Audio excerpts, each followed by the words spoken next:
وزیر اعظم پاکستان محترم جناب عمران خان صاحب نے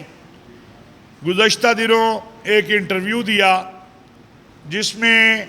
خواتین کے لباس اور حجاب کے بارے میں بات کی اور مردوں کے بارے میں بھی انہوں نے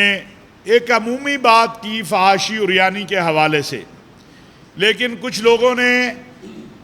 ایک جملہ پکڑ لیا اور اس کو ہدف تنقید بنانا شروع کر دیا۔ اسلام جہاں عورتوں کو حجاب کا حکم دیتا ہے وہاں مردوں کو بھی نگاہیں نیچی کرنے کا حکم دیتا ہے۔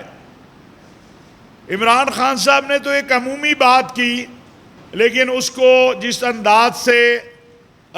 پھیلانے کی ملک کے اندر کوشش کی گئی یا ملک سے باہر کچھ لوگوں نے،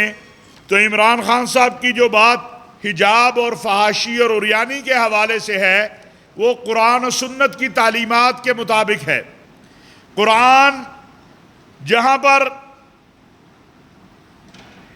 حکم دیتا ہے عورتوں کو حجاب کرنے کا، وہاں پر قرآن حکم دیتا ہے مردوں کو بھی نگاہیں نیچی رکھنے کا، اور اس کے ساتھ ساتھ جہاں تک فحاشی اور یعنی وہ مرد پھیلائے یا عورت پھیلائے اس کو تو